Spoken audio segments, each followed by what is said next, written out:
ቡን ለከፋ ስቃይ ያደረገ የሚገኘው የሰላም እጦት በዘላቂነት እንዲፈታላቸው የምዕራብ ጎጃም ዞን ነዋሪዎች ተናገሩ። የምዕራብ ጎጃም ዞን አስተዳደር በበኩሉ የዞኑ የሰላም ሁኔታ በአንጻራዊነት እየተሻሻለ መሆኑን ገልጾ ሰላሙን ለማጽናት ህዝቡን ያሳተፈ ተግባር እየተከናወነ መሆኑን አስታውቋል። ዘመኑ ይርጋ ሐኪም መገናኛቶ ወላድ በየሜዳው የሞተችም እንዳልሆነች የሆነች አሁን ዛሬ ተስፋ ቆርጦ 2 ዓመታችን ከመኪና የህዝብ መኪና ታየ። ትምህርት ቀርቷል። የመምህራን የመንግስት ሰራተኛ ደሞዝ ተቋርጧል። 6 ወራቸው ነው። እንግዲህ እኔ አሁን 2 ልጆች አሉኝ። የልጅ ባሌና ልጅ 6 ወራቸው ነው ከሜዳ ነው ያሉ። እነዚህ ድምጾች በምዕራብ ጎጃም ዞን የሰላም እጦቱ ያስከተለውን ውስብስብ ችግር የሚገልጹ ድምጾች ናቸው። 2 ዓመት ሊሞላው ጥቂት ወራት የቀረው የአማራ ክልል የእርስ በርስ ግጭት በርካቶች ለተመሰቃቀለ ህይወት ዳርጓል። ግጭቱ በስፋት ከተከሰተባቸው የክልሉ አካባቢዎች አንዱ የሆነው የምዕራብ ጎጃም ዞን ነዋሪዎችም የሰላም እጦቱ ለዘርፈ ብዙ ቀውስ እየዳረጋቸው መሆኑን ይናገራሉ።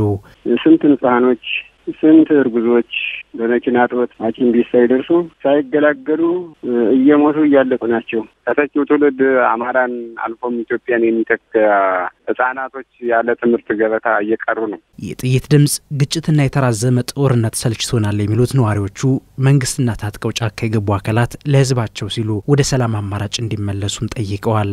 እኛ ሰላም ነው የምንፈልገው። ሰላም ቢገኝ ሁላችንም ሰርተን ልጅና አስተምርና እናሳድግ ወይም ደግሞ አርሶን በላን ወይም በስራም ተቀጥሮ በላ አስተምረን ልጆቻችን እንደ አልሆነ ሆኖ ባክል ቆርጠዋል። ከሁለቱም ወገን አንድ እናት ልጆች ናቸው የሚሞቱ። እኔ መረዋለው ያለው አካልም ጫካ የወጣው አካልም የህዝብን ፍላጎት ማጣራት አለበት። ምን ያደርግልናል? በሞት በጦርነቱ ያሸነፈ የለም፣ በጦርነት የገዛ የለም። ወደ ሰላም ብንመጣ የሚል ሐሳብ ነው ያለው።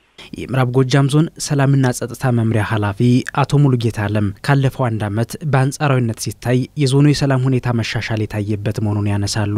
ህዝቡ አሁን ላይ ዘላቂ ሰላም እንዲረጋገጥ አጥብቆ ይፈልጋል ያሉት መምሪያ ኃላፊው ይህንን እድል በመጠቀም ከሰላም ማስከበሩ ጎን ለጎን የሰላም አማራጮችን የሚጠቀሙ ኃይሎችን በድርድርና በውይይት ወደ መደበኛ ህይወታቸው እንዲመለሱ እየሰራን ነው ብለዋል። ሰላሙ እንዲኖርለት ሰላም እንዲጠበቅለት የሚፈልገው ማህበረሰብ ከፍ ብሎ ያለበት ሁኔታ ነው ያለ። የጸጥታ መደፍረስ የሚባለው ነገር እንዲጠፋ የሰላም አንጻራዊ የሆነው ሰላም ወደ ተሟላ ሰላም እንዲያድግለት የሚታገል ማህበረሰብ ያለበት ሁኔታ ነው ያለና ታጣቂ ቡድኑ በሰላማዊ መንገድ ከመንግስት ጋራ መግባባት እንዲፈጥር እንዲደራደር ሊያደርግ የሚችል ሐሳብ ይሰጣል። ችግሮቹ በሰላም ይፈቱልን የሚል ጥያቄ ያቀርባል።